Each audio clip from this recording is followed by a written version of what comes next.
नाम यशोदा चौधरी है और मुझे ये बताते हुए खुशी हो रही है कि जिस तरह आज यहाँ पे आज बैठे हैं उसी तरह मैं भी इसी विद्यालय में आपके साथ ही इसी तरह पढ़ी हुई हूँ। इसी जगह मेरे विद्यार्थी जीवन की सबसे पहली जो नींव है वो मेरे इसी विद्यालय से इन्हीं गुरुजनों के साथ बनी हुई थी। मैंने यहाँ पे कक्षा 5 तक पढ़ाई की, फिर उसके साथ इसी विद्यालय से मैंने जवाहर नवोदय विद्यालय के लिए पढ़ाई की थी इन्हीं गुरुजनों द्वारा। फिर जवाहर नवोदय विद्यालय में मेरा सिलेक्शन हो गया था। फिर कक्षा 6 से लेकर कक्षा 12वीं तक मैं जवाहर नवोदय विद्यालय में पढ़ी। वहाँ से मैंने 2 साल उत्तर में पढ़ाई की और उसके उपरांत मेरा नीट में सिलेक्शन हो गया। और मैं आप सबको इस चीज़ के लिए बधाई देना चाहूँगी कि आप यहाँ पे पढ़ रहे हैं, आप बहुत खुशनसीब हैं, आप यहाँ पे अच्छी पढ़ाई करें। मैं आपको 1-2 बातें आपकी पढ़ाई के लिए बताना चाहूँगी। अगर आपको कभी कभी बच्चों को लगता रहता है कि पढ़ाई बहुत मुश्किल है या फिर मैं किसी सब्जेक्ट में कमज़ोर हूँ, मुझे ये समझ नहीं आ रहा, तो आपका ये सोचना गलत है। आपको बस उसमें कुछ थोड़ी और मेहनत करने की ज़रूरत होती है।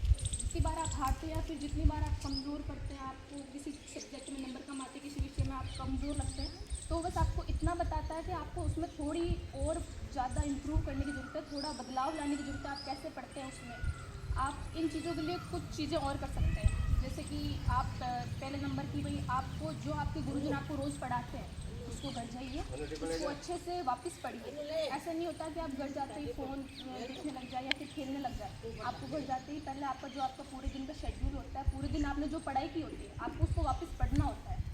फिर दूसरी बात होती है कि आपको उसको बार बार वापस पढ़ना होता है, रिवाइज़ करना होता है, याद करना होता है।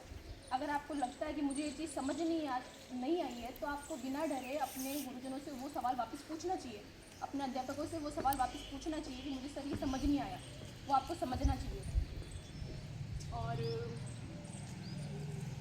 आप तीसरा सवाल होता है कि आप कभी हार ना मानें।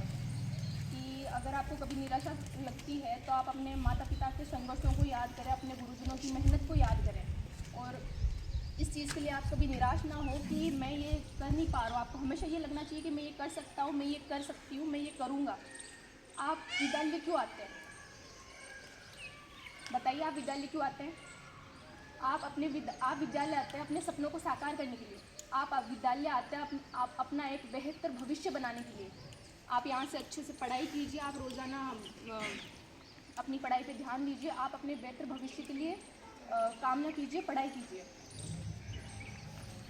आप जैसे कि हम विद्यालय जैसे हम यहाँ पे करते हैं, तो हम जब नया घर बनाते हैं तो सबसे ज़रूरी हमारी क्या चीज़ होती है कि हम अपने घर में सबसे पहले जो नींव रखते हैं। तो उसी तरह आपके आगे के विद्यार्थी के जीवन के लिए आप जो यहाँ पे आज पढ़ाई कर रहे हो वो आज आपके आगे के विद्यार्थी जीवन के लिए आज आपकी नींव है। आप जितना आज इसे मजबूत बनाएंगे उतना ही आप कल अच्छे से निखर के आएंगे। जो आज पसीना आपको इसमें पढ़ते वक्त, आपका जो मेहनत करते वक्त आपको आ रहा है, याद रखिए कल वही आपकी सफलता की चमक बनेगा। इसी के साथ मैं आपका ज़्यादा समय तो नहीं लूँगी, लेकिन 1-2 बातें और बता दूँ कि अगर आपको पढ़ने में कुछ भी हो तो आप अपने गुरुजनों को ज़रूर बताएं। और मैं अपने गुरुजनों का धन्यवाद करना चाहूँगी कि इन्हीं की वजह से मैं आज इतनी आगे तक पहुँच पाई हूँ। मेरी जो विद्यार्थी जीवन की जो पहली नींव थी, मैंने यहीं से पढ़ाई की थी सर के साथ, तो मैं अपने सभी गुरुजनों का आभार मानती हूँ। तो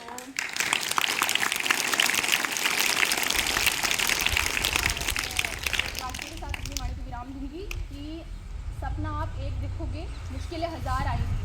सपना आप एक देखोगे, मुश्किलें हज़ार आएंगी, लेकिन वो मंजर बहुत खूबसूरत होगा जब आपकी कामयाबी शोर मचाएगी। धन्यवाद।